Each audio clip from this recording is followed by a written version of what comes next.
troisième partie de Frontal, votre rendez-vous dont le numéro de ce jour est consacré à la RDC, la République démocratique du Congo. Patrick Mbeko, on a un problème. On l'a rappelé dans la première partie de notre émission, l'opposition manifestée par le père de l'actuel président Étienne Tshisekedi contre l'ancienne constitution, tout comme le président actuel d'ailleurs, qui s'était opposé à cette constitution. Mais on a vu comment le président Joseph Kabila avait trouvé la parade aussi, d'une certaine manière, en restant quelques années encore au pouvoir, en prétextant que la RDC n'avait pas les moyens d'organiser l'élection présidentielle. L'argument que vous avancez par rapport à la question du caractère démocratique du référendum, si référendum il y a, et en évoquant les deux provinces qui sont occupées. Si le président Félix Tshisekedi prend le même argument, il peut très bien laisser de côté la question de la révision de la Constitution, ou du moins du changement de Constitution, et dire, d'accord, mon pays est engagé, je ne fais pas d'élection. Et il aurait eu raison aussi. Oh oui, il ne faut pas être dogmatique. C'est là où encore il y a un autre problème, il y aura une contradiction. Oui. En fait, il aura raison, mais dans une contradiction aussi qu'il faut relever. Parce qu'en 2023, nous avons organisé les élections alors qu'une partie du territoire national était occupée. C'est vrai. Il ne faut pas perdre cela de vue. Et donc, il l'avait fait. Pourquoi on l'a fait? Et d'ailleurs, même en 2018, il y a une partie de nos compatriotes qui n'ont pas voté. Je crois 620 000 personnes qui n'ont pas voté. Donc, nous avons déjà des précédents très bizarres dans ce pays en termes d'organisation des élections. Mais si le président disait aujourd'hui qu'on ne peut pas organiser les élections en l'état actuel de la situation, on ne pourra pas le reprocher parce qu'une partie du territoire national est occupée. Il faut être honnête. Alors, dans l'un ou l'autre cas, la situation l'arrange. Ah oui. Mais encore dans le cas dans ce qu'on appelle au Congo glissement, parce que moi, j'essaie toujours d'être objectif. C'est ça, c'est ça. Il n'aura pas totalement tort, il faut le reconnaître.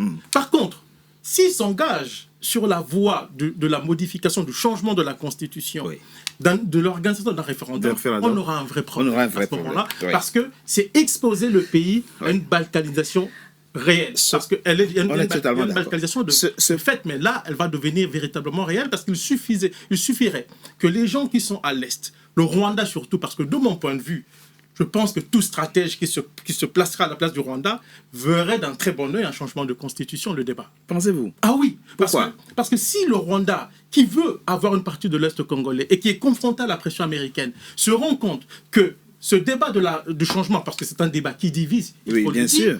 Il ne pourra qu'activer des gens à l'Est du pays pour proclamer justement, pour faire sécession entre guillemets d'une certaine manière. Mais ce n'est pas le Rwanda qui va se mettre en avant. Ce sont ces supplétifs congolais qui sont là. Parce qu'il faut rappeler une chose importante. Pendant la première guerre du M23, en 2012, il y a eu un rapport de l'ONU qui est sorti, qui à l'époque c'était M. Edge qui dirigeait le groupe d'experts des Nations Unies. Quand il a été convoqué au Congrès américain, justement pour parler de la situation dans la région des Grands Lacs, il a dit une chose. Pour comprendre la logique rwandaise à l'Est du Congo, il faut si vous voulez comprendre pourquoi on parle de prédation, pourquoi on parle de cette exploitation illicite et tout ça, il faut garder à l'esprit que le Rwanda aimerait ériger à l'est du Congo un État fédéral autonome détaché de Kinshasa.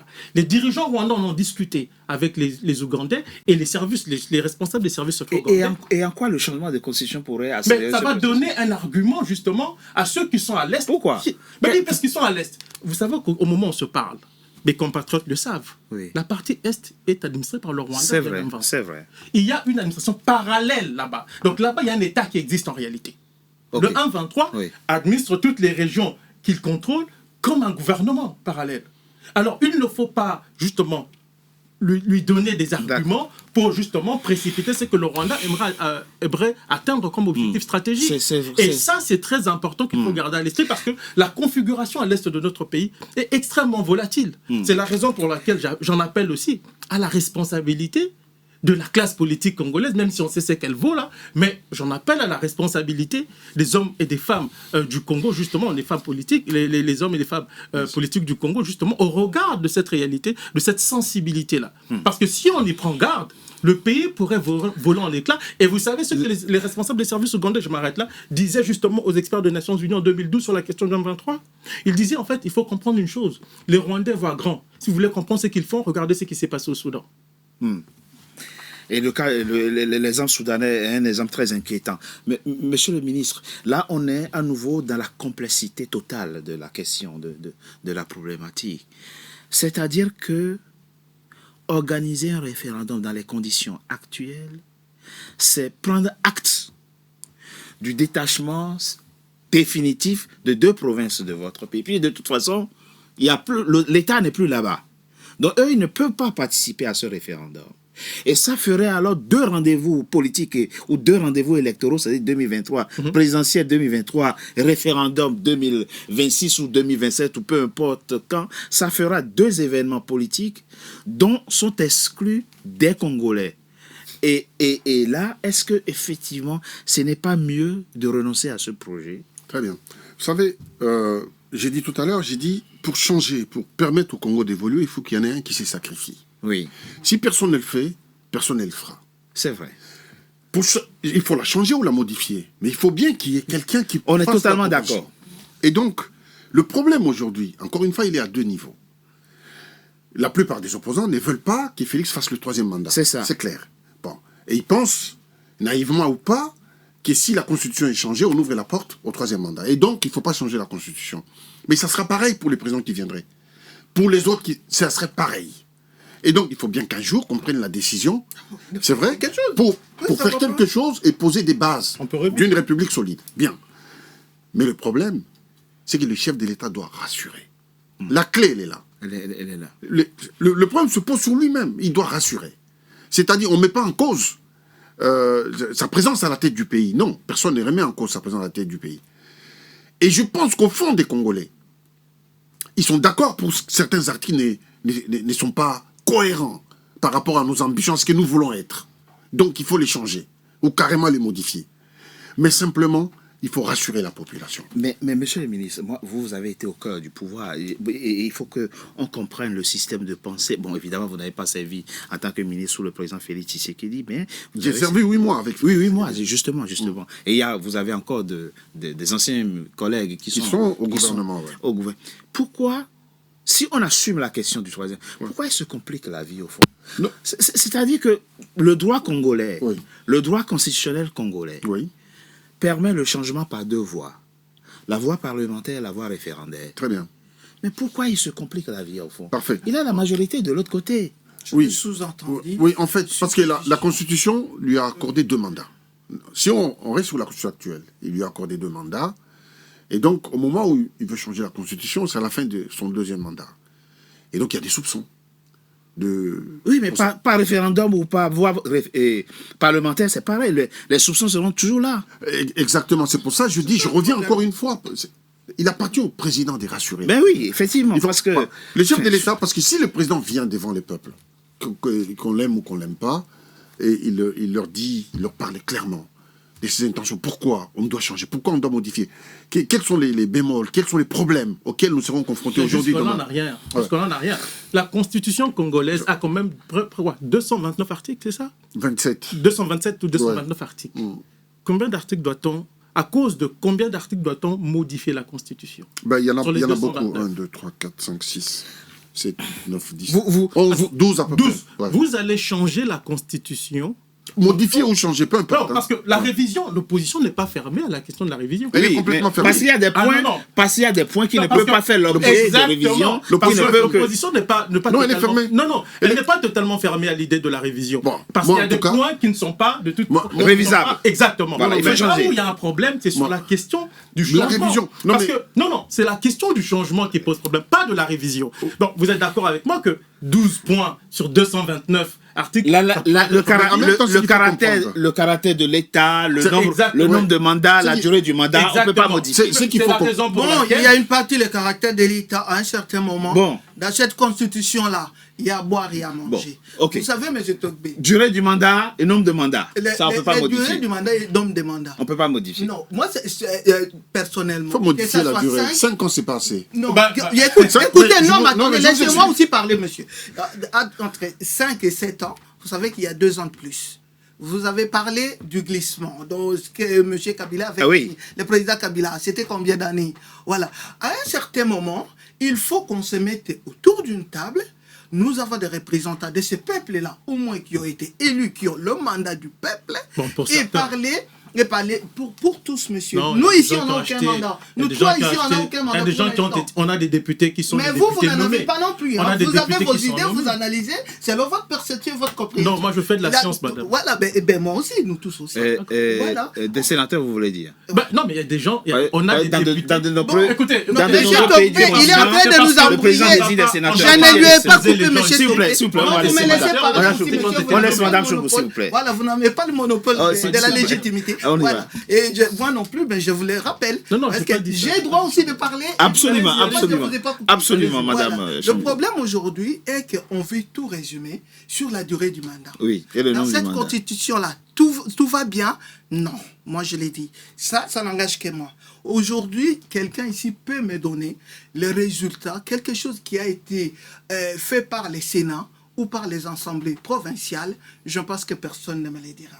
Par les gouvernements. Donc, vous voulez supprimer, il faut qu'on supprime le Sénat? Bon, ou revoir. D'accord. Ou vous ne voyez pas l'utilité du Sénat dans votre pays aujourd'hui, la RDC? Voilà, pour moi, pour vous, non. Ça n'engage que moi. D'accord. Voilà. Et surtout, le mode de désignation d'élection. Les élections au deuxième, vous savez, moi j'ai été élu ici en France, et la territoriale, c'est ce que je fais un peu la comparaison.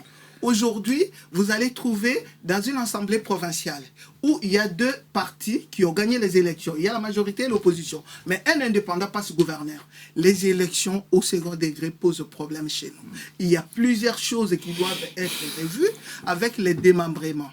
On a multiplié par 2 et même un peu plus le nombre de provinces, les gouvernements. On a rajouté les assemblées provinciales, on a rajouté les gouvernements provinciaux et tout cela a fait augmenter, multiplier par 100 le budget du fonctionnement. Aujourd'hui, les pays ne votent le budget que pour le fonctionnement. Okay. Il n'y a aucune réalisation. Et aujourd'hui, pour moi aujourd'hui, il faut revoir et la loi électorale et aussi la Constitution. Oui, il faut revoir la Constitution de plusieurs articles. Il y a plusieurs choses qui ne fonctionnent pas, qui ne vont pas dedans. Et aujourd'hui, il faut revoir les choses. C'est un jeu de mots, monsieur. Si le président avait engagé ce débat lors de son premier mandat, peut-être il y aurait moins de soupçons. Oui, mais il venait d'arriver. Il faut déjà s'imprégner de la situation. Il faut déjà... Il y a la guerre qui est arrivée aussitôt par ceux qu'on connaît qui ont fait l'alternance pacifique de façade. Et aujourd'hui, tout le monde est reconverti à la majorité. Je suis désolé de dire des choses. Aujourd'hui, si le président Tshisekedi n'avait pas fait aussi les brassages, comme on le refuse dans l'armée, dans la politique, peut-être que ça aurait été mieux. Parce qu'aujourd'hui, on ne sait plus les brassages, on ne sait plus... Madame, c'est une question très complexe que vous ne maîtrisez peut-être pas. Cette question, elle est très complexe. La question de brassage, de l'armée, par rapport à l'armée. Elle a raison. Vous avez raison d'une certaine manière, mais il faut comprendre une chose. C'est que la question du brassage, là, n'a pas été décidée en l'air. Ce sont les hommes politiques congolais qui l'ont décidé. Et c'est là le problème. Et justement... Vous menez une discussion, je donne un exemple. Parce que la politique aussi au brasse. Oui, on est d'accord. Non, mais je vous dis simplement qu'il y a beaucoup de questions. Moi, je suis totalement... Vous avez dit une chose, hein, vous l'avez répété, je suis d'accord avec vous. Il y a des choses qu'il faut réviser. Moi, je suis Patrick Mbeko. Mais changer la Constitution, c'est là où... Mais j'aimerais aussi poser la question à M. Mbeko. Oui, qu'est-ce qui vous pose problème aujourd'hui, voilà, si on changeait la Constitution? Et aujourd'hui, quels sont les articles, selon vous, qu'il faut changer et pourquoi? Mais moi, déjà... on semble être d'accord sur les fonds. Non, mais moi, je dis ceci. Non, lui fait partie de ceux qui soupçonnent effectivement l'intention du président de vouloir briguer le troisième mandat. Mais on parle des intentions. Oui. Est-ce que les intentions sont fondées ou non? Oui. Il a dit si le peuple me le demande. La chaleur extrême a provoqué la panne de notre climat. Non, il a dit si le peuple me le demande. Attendez, M. Beko. Il a dit si le peuple me le demande. Oui. Mais est-ce que... J'ai pas dit ça. Non. Le peuple va lui demander comment. Mais si, il faut qu'on parte à la... Vous m'avez posé une question. Qu'on fasse les référendums. Et le référendum. Et on ne peut pas refuser au peuple de s'exprimer. Moi, je suis un individu. Lui, c'est un individu. Lui, c'est un individu. C'est le peuple qui dit. Mais les gens qui sont à l'Est, ils font partie du peuple aussi. Ils sont partis du peuple. Pourquoi nous sommes allés à 2 élections? Faut-il continuer? Non, c'est pourquoi j'ai dit, il a dit quelque chose, M. Lunga, de très important. il faut qu'à un certain moment, vous savez, la qualité d'un chef aussi, c'est quoi? C'est dire, c'est comme ça et non autrement. De se savoir trancher. Parce que cette question, elle reviendra. Bon. Un autre président Michel dit, Rocard, vous voulez toucher? Est-ce qu'il faut attendre un coup d'État pour changer? Non, moi je pense que monsieur Ilunga a raison sur un point. Quelqu'un doit se sacrifier, mais pour une bonne raison. Parce qu'il y a des gens qui peuvent se sacrifier pour leur propre pouvoir. Ça existe. Et ça a mené à des guerres civiles, à des déstabilisations. Patrick Mbeko, moi, oui. Elle a posé une question. Moi, encore une fois, j'ai dit ici, je ne suis pas contre la révision. Mais ce que je dis, mon regard, mon petit regard de quelqu'un qui s'intéresse à la géopolitique et aux enjeux stratégiques de la région, je me dis, le contexte même n'est pas bon. Si le pays n'était pas en guerre, par exemple, si le Congo était stable, pacifié, rien, on n'avait pas le genre de problème qu'on a aujourd'hui, à la limite, le débat aurait eu lieu. Et le débat doit avoir lieu. Mais en vérité, il n'aurait pas dû faire les élections de 2023. Mais en réalité, il fallait créer les conditions. Ah oui, il n'aurait pas dû. Dans les conditions, il fallait... Mais il serait resté président jusqu'à aujourd'hui. Mais justement, il faut être pragmatique. Mais tout le monde aurait créé au Canada. Non, il créait déjà. Il faut être pragmatique et réaliste. Moi, vous m'avez posé cette question, je vous l'ai dit très clairement. Oui. Une partie du pays est occupée. Vous allez organiser les élections dans les circonstances pareilles. Vous allez exclure une partie de la population. Le problème n'est pas là. Le problème, c'est ceci. Quand ça faisait l'affaire du président, il a organisé des élections. Maintenant que son mandat tend vers la fin, voilà. Il dit on a bien compris, vous faites... c'est le parallélisme qui a fait... Monsieur le ministre, il faut aussi... S'il vous plaît. S'il vous plaît. La durée du mandat. Il faut lui demander. Bon, alors... Oui, mais il n'a pas... Comment vous pouvez l'affirmer ici? Il faut se dire clairement les choses. Là, on est en train de parler de quelque chose qui constitue une véritable bataille politique. Et s'il y a référendum, etc., changement de constitution, le président aura mené une véritable bataille politique. Vous pensez qu'il va faire tout ça là et puis laisser partir? Bon, je reste en tout cas sur ma position dans ce sens. Personne n'a fait avant lui, ça là. Il faut qu'il prenne le président. Excusez-moi de dire les choses. Oui, je sais que c'est pas facile. Non, c'est pas facile. Parce qu'un homme d'État est différent d'un homme politique. Un homme politique, il a ses intérêts immédiats, factuels, il prend ses intérêts et puis il s'en va. Mais un homme d'État a une vision très lointaine. Même sur 200 ans, sur 500 ans. Et donc, le président de la République, s'il veut, pour que son nom reste dans l'histoire de notre pays, il a une occasion en or aujourd'hui. Nous, d'une manière ou d'une autre, nous lui parvenons, à travers de nos techniques, les décisions qu'il peut prendre. Parce que c'est lui qui décide. Bien sûr. Moi, je suis préoccupé par la situation de mon pays. Absolument. Parce que je vois comment tout est dégradé, et je vois... la conscience, la probité morale et tout ça, et toutes ces choses-là combinées, on ne voit pas l'avenir d'une manière radieuse. C'est ça. Et donc, le président doit rassurer. Ça, c'est son rôle des chefs d'État. Bien sûr. C'est un chef d'État, un chef de guerre en même temps. C'est important. Il doit rassurer. S'il rassure son peuple, même les opposants reviendront à la table. Ça, c'est un beau mot de fin. Merci beaucoup, monsieur le ministre. Très rapidement, Patrick Mbeko, quoi qu'on dise, quoi qu'on fasse, il a toutes les cartes en main, le président de la République aujourd'hui. Exactement. C'est-à-dire, au mieux, il fait son référendum. Il promulgue la loi qui a été adoptée le 15 juin. Il fait son référendum. Le compteur sera remis à zéro, il sera candidat. Ou bien il fait adopter, il fait changer la constitution par voie parlementaire. Ou au pire, il dit, oh, quand il laisse tout tomber, je m'en vais, mais je désigne un dauphin. C'est lui qui participe au choix du prochain président et qui sera, comme on le voit, on l'a vu dans certains pays. Au Bénin, par exemple. Ouais. Par exemple. Donc, dans tous les cas... Oui, bon, ça s'est mal passé après. Mais dans tous les cas, il a toutes les cartes en main, le président. C'est lui le président. Oui. Le plus important, c'est que les choses se passent dans la transparence. OK. Et que le peuple congolais se retrouve. Merci. Parce que si le président s'entête à changer la Constitution, je ne le souhaite pas. Mais le risque d'une balkanisation est bien réel, mais pire encore, le pays peut plonger dans une guerre civile. Merci. Et je vous le dis en tant qu'observateur, ce qu'on ne vous souhaite pas. Je touche du bois parce que je ne le souhaite pas du tout. Et je suis totalement d'accord avec mon compatriote Emmanuel Ilunga quand il appelle, parce qu'en réalité, c'est qu'il fait, il en appelle à la responsabilité du président de la République. Merci. Merci. Je vous laisse à vous, Madame Chungou, le dernier mot. Bon, c'est pour venir, parce qu'aujourd'hui, la responsabilité a été trop le mot phare. Et je dis que le président de la République, il agit à toute responsabilité et conscience.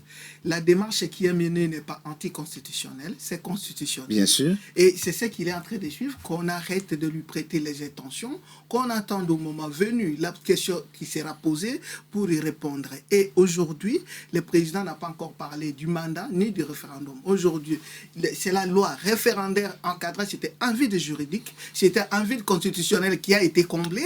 Et j'aimerais bien qu'on fasse des émissions comme ça pour parler des solutions à donner à la guerre, pour mettre fin à la guerre, parce qu'aujourd'hui, tout est résumé à la personne du président de la République et tout ce qu'il pense.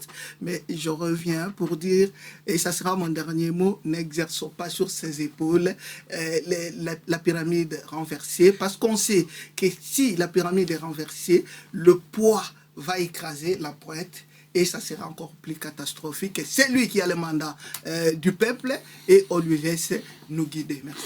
C'est la fin, mesdames et messieurs, de Frontal, votre rendez-vous politique dont le numéro de ce jour, vous l'avez vu, a été consacré à la RDC.